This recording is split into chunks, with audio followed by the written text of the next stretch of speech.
Orang bilang ketika otak butuh inspirasi, kopi adalah jawabannya. Siap.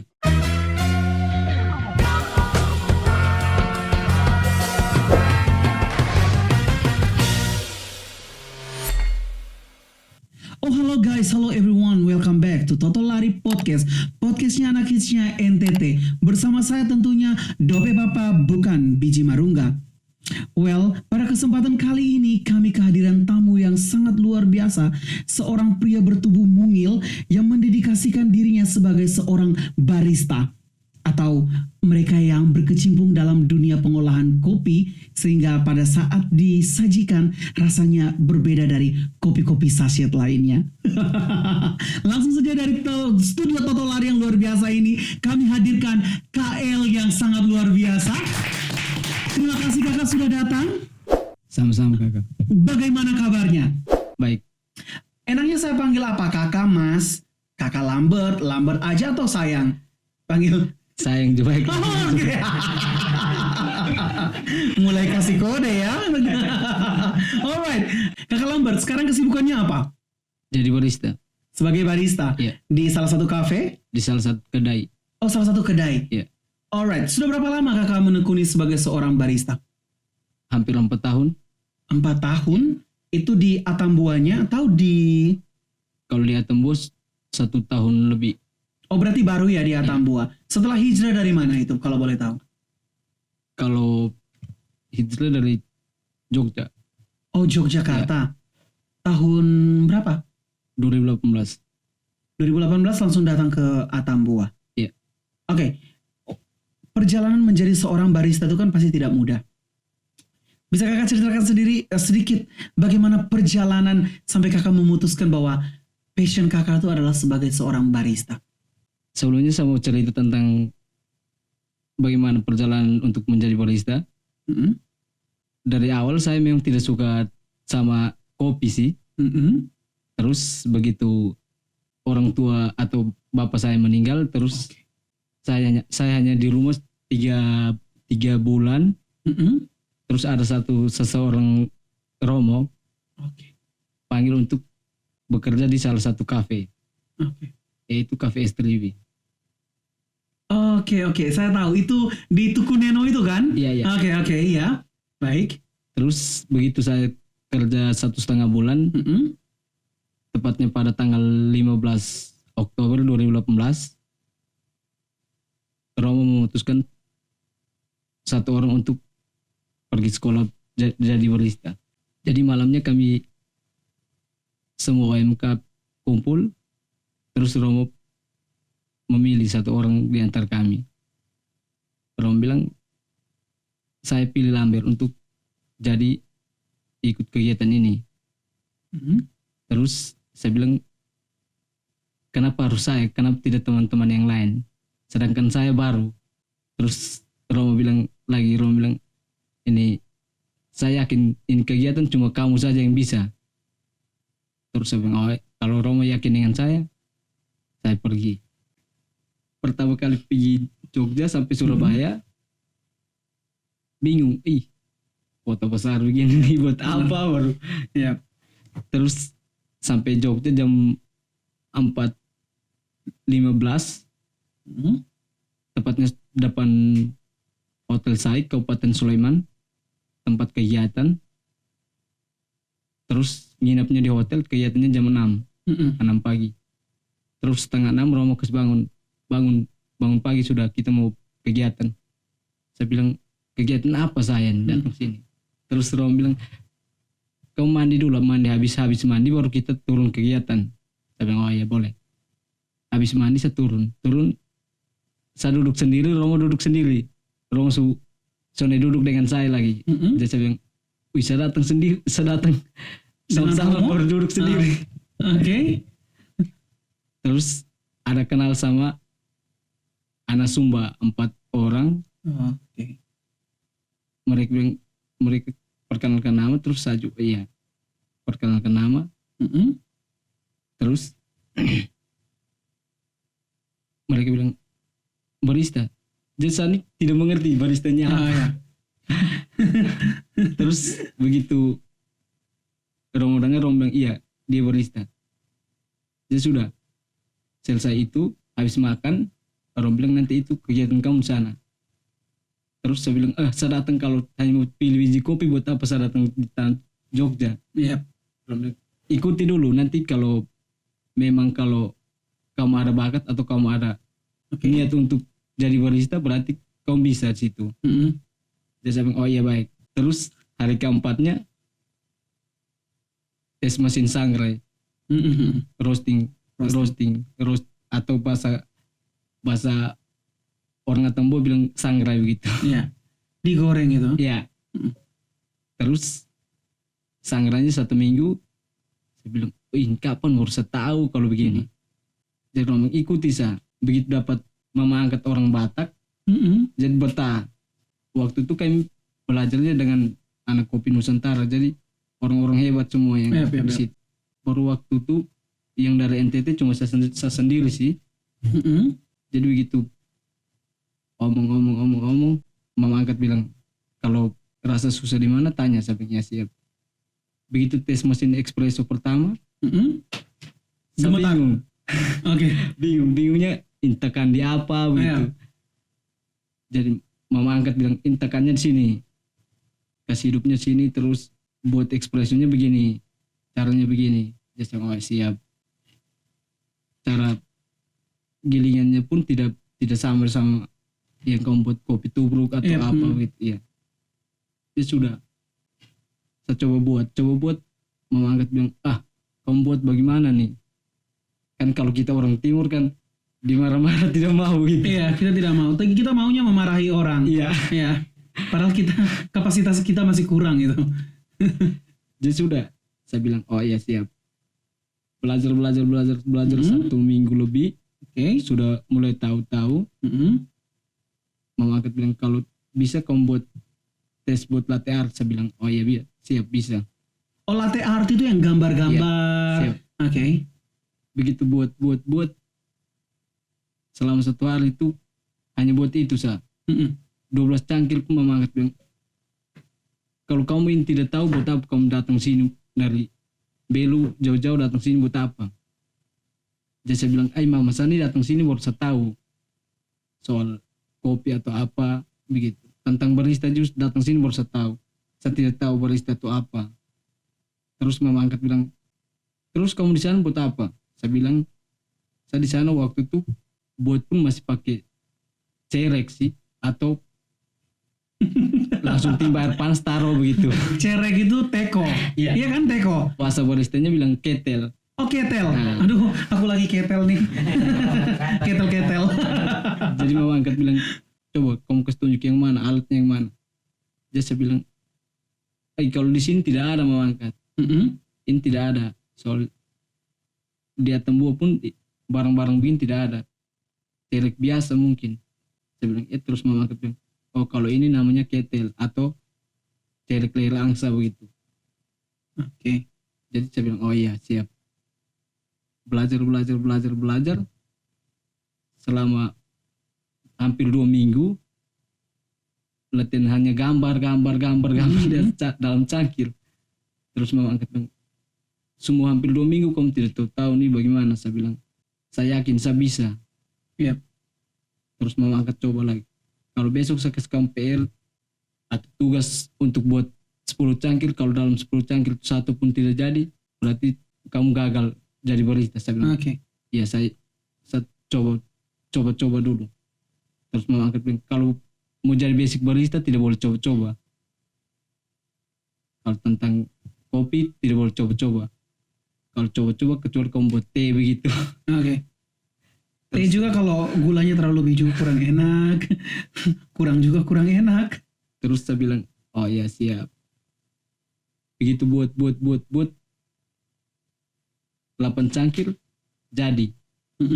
Jadi mama angkat bilang, kalau dia bentuk jadi sempurna, ini uang 250.000 buat kamu. Saya bilang, boleh. Jadi saya tes lagi buat yang cangkir ke-9, masuk ke 10 jadi. Saya bilang, yang begini Mama bilang iya siap begini. Terus saya bilang oh iya terima Langsung kasih. didapat 250. Iya. Oke, berarti harus ada pancingan ya. Kalau tidak ada pancingan tidak akan mungkin jadi. Oke, well, dari sekian hari 2 minggu ya. Iya. Oke, 2 minggu di Yogyakarta. Banyak latihan yang didapatkan, apalagi mendapatkan seorang mama asuh dari provinsi yang jauh berbeda dari kita Iya. di sini. Well, banyak hal yang dipelajari. Ketika menghasilkan satu art yang latte art ya. Iya. Oke, latte art pertama itu gambar apa? Saya gambar pertama jantung sih. Oh ya, Iya. itu mungkin basic sekali ya. Iya. Lalu selanjutnya yang paling kira-kira setelah latte artnya hati, apalagi? Oh jantung, apalagi yang dihasilkan? Terus bunga. Bunga mawar? Iya. Ukurannya kecil kah atau Dia ukuran cangkir. ukuran cangkir? Iya. Oke, kalau kita berbicara tentang kopi, orang bilang ketika otak butuh inspirasi, kopi Iya. adalah jawabannya. Siap. Bagi dirimu, apakah memang kopi itu memiliki, kita bisa katakan sebagai rasa atau hasrat terbesar dari orang-orang yang menginginkan inspirasi? Kopi adalah tempatnya atau wadahnya untuk meningkatkan atau membangkitkan inspirasi seseorang. Kalau dari saya pribadi sendiri, kopi adalah teman cerita atau dengan secangkir kopi bisa dapat banyak inspirasi. Begitu kita otak lagi ngeblank atau otak lagi pikiran kacau, cukup dengan secangkir kopi atau dengan sebatang rokok. Itu sudah maksimal sekali bagi Teman seorang terbaik. laki-laki. Iya. Oke, berarti kalau moke dengan Sopi tidak? Tidak. Oh tidak, oke. Berarti Anda hebat. Gini. Oke, kita berbicara tentang kopi. Dirimu memilih kopi sebagai passionmu, sebagai hasrat dan dijadikan ya salah satu mata pencarianmu ya. Sip. Kita berterima kasih juga kepada teman-teman dari Stribi ya. Iya. Stribi atau Stribi? Estribi. Oh Stribi itu teman-teman dari apa? OMK itu. OMK Tukuneno. Itu hebat-hebat, mereka nyanyinya juga suaranya bagus-bagus sekali. Well, ketika memutuskan untuk menjadi seorang barista, apakah Anda menganggap itu sebagai pelarian karena Anda diajak untuk ke Jogja dengan tanpa sepengetahuan kakak sendiri untuk kemudian dilatih menjadi seorang barista? Kalau pertama kali saya tahu, terus tahu jadi barista, Mm-mm. begitu pulang dari Jogja, itu bagi saya anggap biasa sih, tapi menurut teman-teman itu luar biasa. Iya, benar. Terus begitu saya pulang pertama, yang barista di Atambua, saya setiap kali masuk kafe, saya masuk pertama tes kopinya di hangout. Terus saya ketemu salah satu teman barista, Mm-mm. itu namanya Mbak Reni. Oke. Itu hangout, kontrak dia 2 tahun. Mm-mm. Terus saya mulai berpikir, saya bilang, kenapa kita anak-anak pribumi sendiri tidak bisa kembangkan ini bakat begitu, Mm-mm. atau bagikan ini bakat untuk teman-teman yang lain. Terus saya coba ke Romo, saya bilang, coba Romo promosi saya untuk bagikan saya punya pengalaman untuk teman-teman di Belu sendiri atau di luar Belu begitu. Mm-mm. Romo bilang, oh iya boleh. Terus saya coba keluar kasih pelatihan orang begitu. Oke, oke. Saya coba kasih pelatihan orang. Saya keluar pelatihan pertama di SMK Kusuma Atambua. Mm-mm.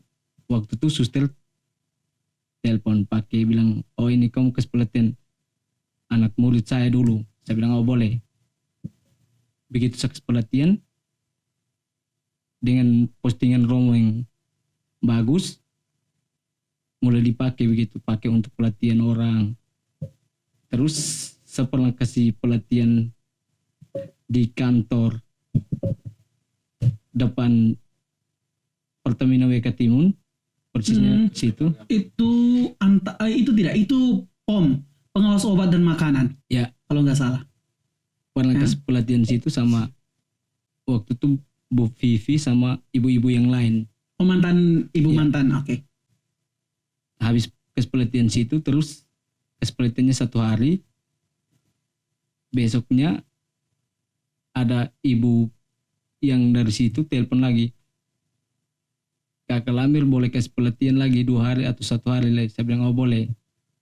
Ya sudah, saya pergi lagi kasih pelatihan. Begitu kasih pelatihan, saya bilang, kalau mau buka atau mau buka kafe, jangan hanya modal setengah-setengah begitu. Atau jangan hanya Panas-panas tayang. jangan hanya panas-panas begitu saya. Terus saya bilang kalau mau buka kafe jangan hanya pakai kopi sasetan. Kalau pakai kopi sasetan jangan jual nama kafe begitu. Kalau standar tulisan kafe depan artinya kita punya basic tersendiri, jadi harus punya basic barista begitu. Atau tidak setidaknya kita tahu tentang kopi. Supaya kan begitu kita buat untuk orang 1 cangkir kopi bisa jelaskan sedikit. Oh ini kopinya Arabica atau Robusta begitu. Terus itu ibu bilang, oh iya kalau begitu coba kasih materi sedikit. Saya bilang, ibu kalau mau buka kafe jangan pakai kopi sasetan. Kalau bisa kita ada kopi lokal itu, yaitu kopi Lakmaras. Terus ibu bilang, oh iya boleh kita pakai kopi Lakmaras. Jadi saya bilang kita sangrai sendiri saja, tidak boleh beli yang langsung jadi begitu. Kalau langsung jadi kita tidak tahu hasil mereka sangrai itu modium atau modium tudar begitu. Jadi ibu bilang itu apa? Iya, oke. Istilah-istilahnya banyak ya. Iya. Jadi ibu bilang itu, saya bilang kalau itu yang warnanya begini. Terus kalau modium tudar warnanya begini. Oh ibu bilang, oh iya kalau begitu ini coba Kak Lambir sangrai dulu. Saya bilang kalau saya sangrai begini setidaknya yang mau tahu atau yang kepengen buka atau dia jaga di sini dia harus dekat begitu supaya dia juga harus tahu begitu. Terus itu ibu bilang, oh ya ini mama yang di sini nanti. Saya bilang, oh ya mama, di caranya begini, apinya pun tidak kayak kita goreng jagung atau goreng kacang harus cepat masak begitu.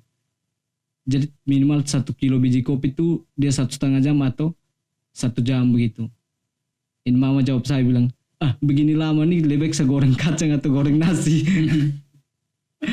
Terus saya bilang, kalau mama ini kalau namanya kopi dia uji kesabaran mama.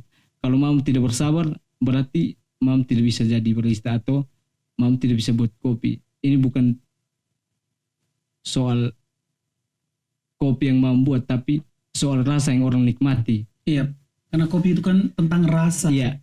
Dalam kopi itu ada sejuta cerita juga. Ketika menjadi seorang barista itu, apa perasaan dirimu ketika ilmu-ilmu yang dirimu dapatkan tidak pakem, maksudnya tidak mati hanya di dirimu. Dirimu share ke orang lain. Padahal untuk menjadi seorang barista itu butuh waktu, kuras tenaga. Apa sebenarnya dari dalam dirimu yang, biarkan saya bagi karena ini sebenarnya untuk semua anak-anak Atambua juga bisa. Kalau dari saya, itu dari pribadi yang kelam atau pribadi lama yang begitu hancur. Dulu sebelum bapak saya meninggal, mau dibilang penjahat. Terus begitu tahu tentang ada kelebihan jadi basic barista, saya kepengen mencoba. Saya bilang saya kepengen mau berbuat baik buat orang. Apakah orang bisa menilai saya baik, tidak menilai saya seburuk dulu begitu.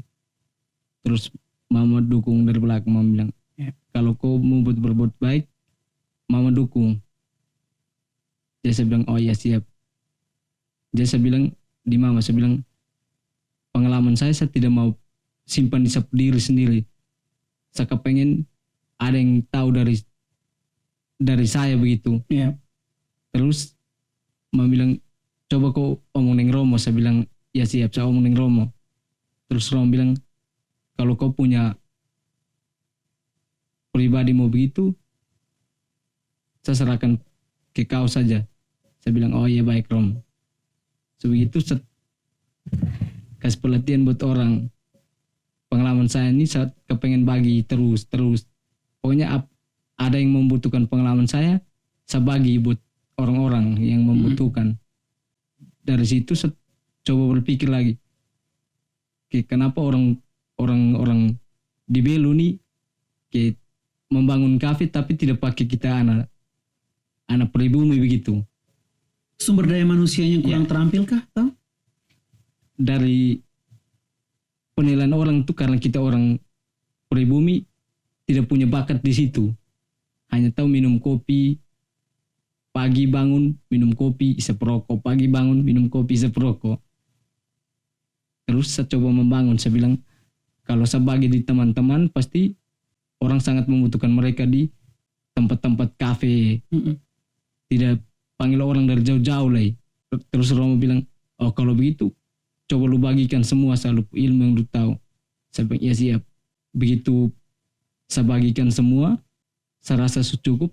Terus saya coba masuk di kafe-kafe baru atau di kafe-kafe Atambo yang kafe-kafe kecil. Saya masuk coba tes kopi. Terus perkenalkan nama terus oh saja basic begini, omong cerita. Mereka bilang oh kalau begitu bisa bagi ilmu. Saya bilang oh bisa. Kamu punya ini bisa ganti menu ini. Terus dia bilang oh iya siap. Ups. Kakak, monggo dicoba. Jadi telah tersedia di hadapan kita sate B2 yang dipersembahkan oleh sponsorship kita Ama Boro. Silakan dicoba kakak, dijamin sekali coba mertua langsung teriak.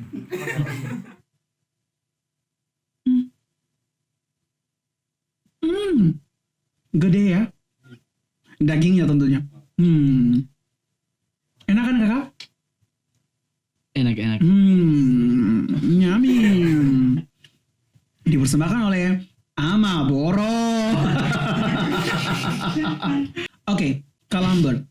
Dengan sekian banyak hal yang sudah dirimu lakukan, dirimu share ke teman-teman yang lain untuk menjadi seorang barista yang handal, untuk di Atambua, supaya kemudian jangan banyak tenaga-tenaga dari luar yang dipakai bekerja sebagai barista di Atambua sendiri.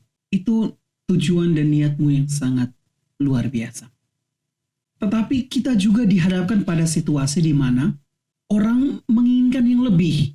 Bukan saja dari dirimu present tentang kopi, entah itu artnya dalam secangkir kopi.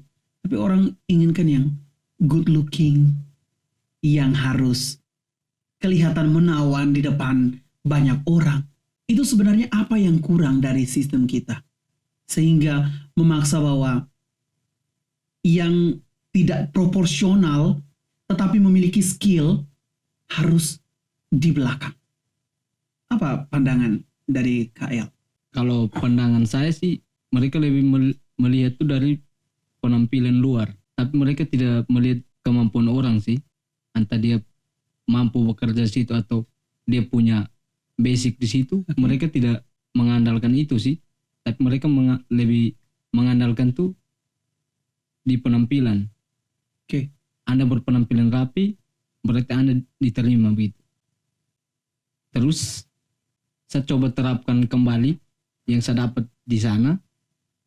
Itu kalau di sana tuh mereka, kalau di Jogja mereka tidak lihat dari penampilan sih. Mereka lihat oh ini anak punya skill atau punya kemampuan begitu. Sekali lagi ini kita bukan membandingkan, tapi kita berbicara tentang fenomena. Faktanya memang kayak begitu. Orang selalu melihat itu yang good looking, yang kelihatannya sangat rapi, bagus itu dibilang sangat baik. Tapi semua itu kan relatif. Tapi skill itu mutlak. Karena kita kan bekerja, kita bukan hanya pergi berleha-leha, bersolek. Itu kan sebenarnya tidak masuk akal juga bagi saya. Kalau menurut saya itu kita seorang barista bukan penjaga toko atau bekerja di perkantoran begitu, harus rapi berpenampilan. Bukan lihat dari penampilan rapi lalu belum tentu orang yang berpenampilan rapi dia punya basic barista atau dia punya kemampuan barista. Yang kita tahu orang-orang sini tuh mereka melihat ke penampilan. Oh, dia penampilan rapi berarti dia bisa kerja. Kalau menurut saya tidak. Karena semua itu relatif. Iya. Semua itu relatif. Tidak selamanya yang hitam itu selalu buruk, putih itu selalu baik. Jadi ya, seperti dua sisi mata uang itu, jadi logam itu kan selalu hasilnya tetap berbeda tapi satu isinya. Yang dibutuhkan adalah skill, kemampuan. Tapi kita tidak pernah tahu namanya, setiap perusahaan, setiap company, setiap apapun pekerjaannya itu mereka memiliki aturan tersendiri. Dan ya well, kita mau tidak mau harus mengikuti itu. Tapi bagaimana dari kita sendiri punya semacam satu hal yang konkret, maksudnya satu basic yang tidak mungkin orang mengapa-apakan kita karena memang kita kuat dalam posisi itu, dan itu ada pada dirimu. Kalau saya pertahankan diri sendiri sih, pribadi sendiri.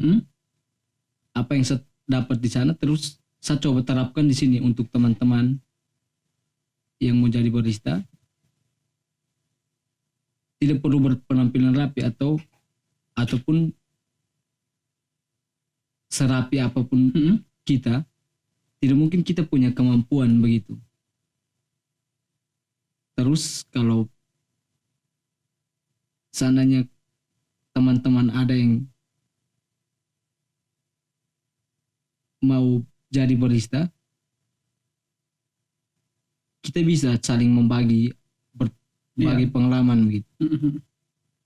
Benar. Selama semua hal itu demi kemajuan ya. Jadi share to care itu memang perlu sekali. Apalagi dirimu sudah sangat senior dalam dunia perbaristaan ini. Oke. Gini. Dirimu sudah bertahun-tahun bergulat dalam dunia barista ini. Pengalaman tersulit apa yang pernah dirimu alami sebagai seorang barista? Selain ditolak pekerjaan karena dilihat dari background, maksudnya dari penampilan yang kurang itu, tapi hal yang paling fundamental, yang paling mendasar yang membuat bahwa ini paling titik terendah dalam perjalanan karir saya sebagai seorang barista, itu pada saat seperti apa? Kalau untuk di Atambua sendiri saya ditolak, itu saya tidak menyesal. Oke. Tidak menyesalnya, saya punya satu prinsip. Saya punya basic atau punya kemampuan yang lebih di atas rata-rata begitu. Kalau hanya sekedar tolak saya lihat dari penampilan luar, itu saya tidak mau. Benar. Kita punya zona, punya kenyamanan pada titik menurut kita yang paling nyaman itu, ya kita harus nikmati ya. Iya. Orang tidak bisa paksakan itu ke kita. Karena menurut saya itu penampilan bukan menjadi salah satu tolak ukur untuk jadi sang barista sih. Intinya kita ada niat atau punya kemampuan barista, berpenampilan apa saja bisa. Intinya bersih begitu. Iya. Ada cinta di satu teguk kopi ya. Ya, ada teman saya dulu pernah bilang gini. Di kopi itu maksudnya kopi itu punya rasa, ada sensasinya, ada pahitnya, ada manisnya. Kalau ada juga yang bilang di dalam kopi itu seperti kayak ada ekstasi. Jadi sekali kita coba tuh kita pengen terus-terus. Tapi tergantung siapa yang meramunya. Kalau yang meramunya juga tangan-tangan tidak terlatih, kopi ya begitu, tetap kopi. Tapi kopi akan menjadi luar biasa apabila yang merakitnya atau meramunya itu adalah orang-orang yang kompeten seperti dirimu? Kalau dari saya, kopi itu tunjukkan seutuhnya dia jujur buat kita. Kenapa saya bilang dia jujur? Dia tunjukkan buat kita tuh yang pahit, itu pekat di mulut. Oke. Berarti kalau ini ada beberapa jenis kopi. Ada yang latte. Kak, yang kopi yang tidak perlu dipakai gula itu namanya apa? Yang rasanya pahit sekali itu. Itu namanya espresso. Espresso. Benar sekali. Saya pernah mencobanya itu. Dan memang dia tidak usah dipakaikan gula kalau tidak salah. Kalau orang sini biasa minum pakai gula. Iya. Oke, betul. Tapi kalau orang sana, orang Jogja atau bukan saya banding-bandingkan sih, untuk kabupaten kita sendiri yang mengerti tentang kopi atau penikmat masih sedikit. Iya. Kalau Hanya asal minum saja ya. Oke. Kalau sudah begitu banyak penikmat atau tahu tentang kopi, itu banyak orang yang kepengen buka kafe atau kedai begitu. Hal baik apa yang ingin dirimu share ke teman-teman bahwa untuk menjadi seorang pribadi yang hebat tidak perlu harus sekolah sampai strata 2, 3 atau doktor, profesor. Apa yang ingin dirimu bagikan? Baik untuk teman-teman Atambua, kalau ada yang mau basic jadi barista atau kepengen belajar, boleh kita sama-sama belajar. Kamu belajar dari saya pun belajar dari kamu. Kita saling berbagi pengalaman. Dan juga tidak perlu, kalau orang tua tidak mampu untuk sekolah yang tingkat tinggi, jangan dipaksakan. Kita harus cari pengalaman yang kita harus dapat tuh apa, atau mau jadi apa begitu. Iya. Tidak perlu kita harus menunggu untuk menjadi orang yang hebat sekali, walaupun itu akan bertentangan dengan passion dari hasrat pribadi kita. Lebih bagus kita lakukan apa yang menjadi kesenangan kita, supaya one day ketika kita gagal juga kita tahu bahwa ya ini saya gagal, saya harus mencari jalan lain. Jadi semua itu relatif. Yang penting adalah ketahanan diri, kekuatan diri untuk mampu menentukan bahwa inilah jalan hidup saya. Untuk teman-teman yang mau jadi barista, itu bisa. Intinya ada niat, kita sama-sama belajar. Kalau kepengen jadi barista, harus punya kesabaran tinggi. Karena kopi tidak main-main dengan orang yang tidak bersabar. Kalau orang yang tidak bersabar, kopi yang kau buat pun rasanya tidak begitu enak untuk customer. Oke, terima kasih banyak kakak untuk waktunya. Luar biasa, pada kesempatan kali ini kita bisa share tentang bagaimana menjadi seorang barista, tantangan yang dihadapi, juga apa yang telah terjadi dalam hidupmu sehingga menjadikan dirimu sebagai seorang barista yang profesional dan membagikan ilmu-ilmu yang sudah dirimu dapat di tempat lain, di daerah lain, yang kemudian dirimu ajarkan kepada teman-teman di Atambua.